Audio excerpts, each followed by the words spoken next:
Hello, welcome to SN study station. तो आज हम सीखने वाले हैं letters place value. Okay, letters place value यानी कि जितने भी लेटर्स या अल्फ़ाबेट्स होते हैं A to Z, उनकी प्लेस वैल्यू क्या होती है, इसको भी हम ट्रिक्स से सीखने वाले हैं। जस्ट लाइक A की प्लेस वैल्यू 1 होती है, A सबसे पहले आता है। देन B की प्लेस वैल्यू 2 होती है, B उसके बाद होता है। इसी तरह से C की 3 होती है, D की 4 होती है एंड सो ऑन। ठीक है, तो इनको हम इजीली कैसे लर्न कर सकते हैं, यानी कि अगर हमसे कोई पूछता है कि S की वैल्यू क्या है, तो आपको काउंट ना करना पड़े ABCDEFGH, तो आप 1 2 काउंट करें कि हाँ S की वैल्यू क्या होगी, तो उसमें बहुत टाइम टेकिंग हो जाता है। तो इसके लिए हम आज इसे ट्रिक्स के थ्रू सीखेंगे कि तुरंत से हम कैसे बता दें कि कोई भी अल्फ़ाबेट हमें दिया गया और उसकी प्लेस वैल्यू हम तुरंत बता सकें। ठीक है, तो देखिए यहाँ पे क्या है कि G है, just like we have G।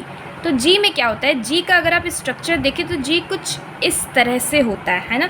यहाँ पे आप अगर ये स्ट्रक्चर देखते हैं तो ये 7 बन रहा है ना, 7 की तरह बन रहा है। तो G की प्लेस वैल्यू क्या होती है, G की प्लेस वैल्यू होती है 7। ओके, अगर आप काउंट भी करते हैं ABCDEFG 1 2 3 4 5 6 7, तो G 7th नंबर पे आता है, इसकी प्लेस वैल्यू 7 होती है। ओके, देन अगर आप M को देखें या फिर W को देखें तो ये कुछ 3 की तरह होता है, दोनों ही है ना। अगर आप M को मतलब इस तरह से रोटेट करें तो ये 3 हो जाएगा, और W को भी रोटेट करते हैं तो ये भी 3 की तरह दिखता है।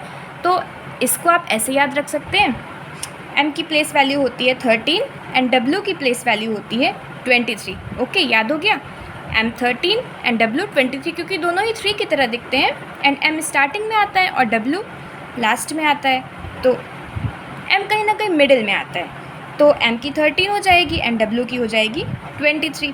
ओके, इसके बाद अगर हम K की प्लेस वैल्यू देखें तो आपको अगर ध्यान हो तो एक क्रिकेट टीम होती है Kings 11 Punjab. Okay, Kings 11 Punjab. Okay, तो इससे आप याद रख सकते हैं कि K की प्लेस वैल्यू क्या होती है, 11 होती है। ओके, इससे आप याद रख सकते हैं कि K की प्लेस वैल्यू क्या हो गई, 11 हो गई। ठीक है, क्या क्या याद हो गया, G का स्ट्रक्चर कुछ इस तरह से होता है, तो G की प्लेस वैल्यू 7 होती है। M एंड W का स्ट्रक्चर कैसा होता है, दोनों का ये स्ट्रक्चर इस तरह से होता है कि वो 3 की तरह दिखते हैं, इसलिए M की 13 होती है एंड W की 23 होती है। K की वैल्यू क्या, किंग्स 11 पंजाब, तुरंत याद आ जाएगा। सो K की प्लेस वैल्यू 11 हो जाती है। देन उसके बाद अगर हम बात करें इसी तरह से T20 वर्ल्ड कप का नाम सुना है ना, तो T20 वर्ल्ड कप से T की प्लेस वैल्यू ऑलवेज याद रहेगी, क्या है, 20 है। ओके, तो इतनी सारी याद हो गई, G की हो गई, M की हो गई, W की हो गई, T की हो गई एंड K की हो गई।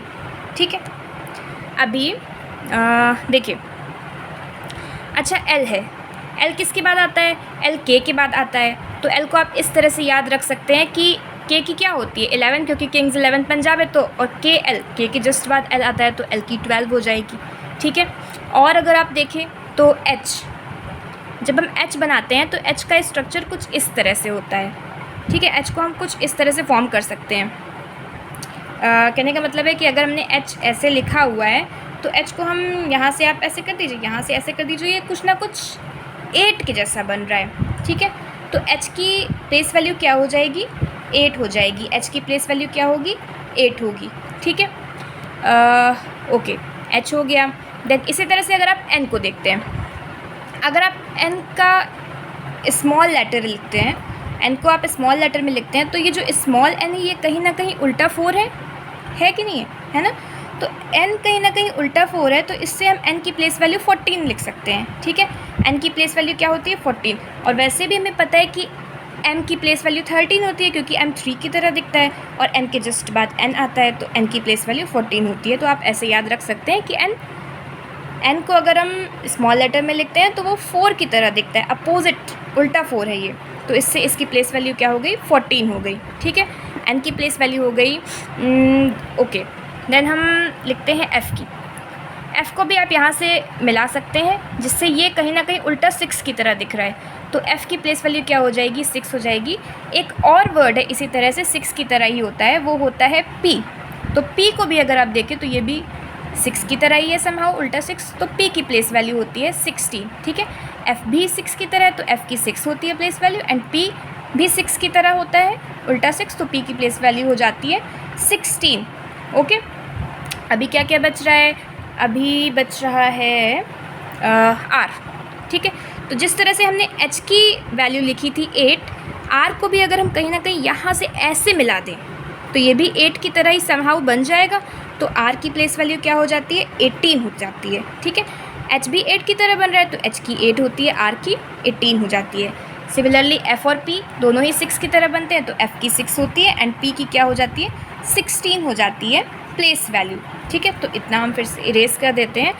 तो अभी काफ़ी सारे अल्फ़ाबेट्स हमने कवर कर लिए हैं, उनकी प्लेस वैल्यूज़ आई होप कि आप लोगों को याद भी हो गई होगी, ठीक है। तो अभी हमारे पास और कौन कौन से लेटर बच रहे हैं, अच्छा Z है, तो Z ऑलवेज़ लास्ट में आता है, Z लास्ट अल्फ़ाबेट है, तो हमें पता है कि टोटल अल्फ़ाबेट्स कितने होते हैं, 26 होते हैं, तो Z की प्लेस वैल्यू क्या होती है, 26 हो जाती है। और X जो होता है, अगर आप X को स्मॉल लेटर लिखते हैं, X को इस तरह से भी लिखा जा सकता है ना, इस तरह से, तो इसमें क्या है, ये कहीं ना कहीं 2 की तरह बन जाता है और ये कहीं ना कहीं ऐसे 4 की तरह बन जाता है, तो X की प्लेस वैल्यू क्या हो जाएगी, 24, ये कहीं ना कहीं 24 बन गया ना, तो X की प्लेस वैल्यू क्या हो जाएगी, 24 हो जाएगी। कैसे हो जाएगी, क्योंकि X को जब हम इस तरह से लिखते हैं तो ये कहीं ना कहीं 2 की तरह हो गया और ये कहीं ना कहीं ऐसे 4 की तरह हो गया, तो ये 24 हो गया, X की प्लेस वैल्यू 24 हो गई। देन हाँ I जो होता है, I को हम कर्सिव में इस तरह से भी लिख सकते हैं। अच्छा, ये किस नंबर की तरह बन रहा है, ये 9 की तरह है, सिमिलर है ना, तो I की प्लेस वैल्यू क्या होती है, I की प्लेस वैल्यू होती है 9। ओके, तो हमें X की हो गई, I की हो गई एंड Z की भी लर्न हो गई। Q की प्लेस वैल्यू, अच्छा Q में अगर हम यहाँ से हल्का सा इरेज कर दे, ऐसे और ऐसे, ठीक है, और ये ऐसे, तो ये कहीं ना कहीं अगर आप देखेंगे तो ये इस तरह से बन रहा है, तो ये 17 की तरह बन रहा है ना। तो अगर Q इस तरह से लिखा हुआ है और इसमें से, रुकिए, Q अगर इस तरह से लिखा हुआ है, ठीक है, और इसमें से हम ऐसे इरेज कर देते हैं, तो ये कहीं ना कहीं 17 की तरह हो जा रहा है ना, ये कहीं ना कहीं 17 की तरह, तो Q की प्लेस वैल्यू क्या होती है, 17 होती है। ओके, Q की प्लेस वैल्यू 17 होती है। देन अभी क्या बच रहा है, अभी बच रहा है U एंड V, ठीक है। तो U एंड V किसके बाद आता है, T के बाद आता है, TUV, T की हमें पता है T20 वर्ल्ड कप, सो T की प्लेस वैल्यू 20 होती है, तो U की 21 हो जाएगी एंड V की 22 हो जाएगी, इतना लर्न हो जाएगा, ठीक है। और अभी S T से पहले आता है, तो S की प्लेस वैल्यू होती है 19, या फिर हम इसको इस तरह से, अगर हम S है, S को हम यहाँ से ऐसे मिला दें तो ये 9 बन गया, तो S की प्लेस वैल्यू क्या होती है, 19 हो जाती है, S की प्लेस वैल्यू 19 होती है, ठीक है। और अभी हमारे पास ये सारे अल्फ़ाबेट्स हो गए।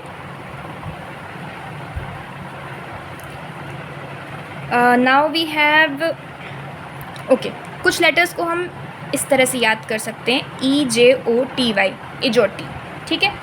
जो लेटर्स बच रहे हैं उनको हम इस तरह से याद रख सकते हैं, जैसे E, यहाँ पे हम 5 के मल्टीपल्स में लिखेंगे, 5, 10, 15, 20, 25। T की तो हमें पता है, ये याद ही है, T20 वर्ल्ड कप, T की 20 होती है, E की 5 हो जाती है, J की 10 होती है, O की 15 होती है, T की 20 है, Y की 25 हो जाती है। तो इजोटी से हमें याद हो गया कि 5 के मल्टीपल्स में हम इस तरह से इन 5 नंबर्स को लिख लें, और बाकी प्लेस वैल्यू ऑलमोस्ट हमें लर्न ही हो गई है, ठीक है, A to Z। हाँ, ABCD आप लर्न कर लीजिए, स्टार्टिंग में ABCD होता है तो ये तो ईजी होता है, A1 होता है, B2 होता है, C3 होता है एंड D4 होता है। E यहाँ से हो गया, F हमने बताया ही है, F6 की तरह बन जाता है, G भी हो गया, H I J K L M N, I think सारे लेटर्स अब कवर हो गए हैं। ओके, सो आई होप कि आपको ये वीडियो अच्छा लगा हो, so please do like and subscribe the channel. Thank you for watching.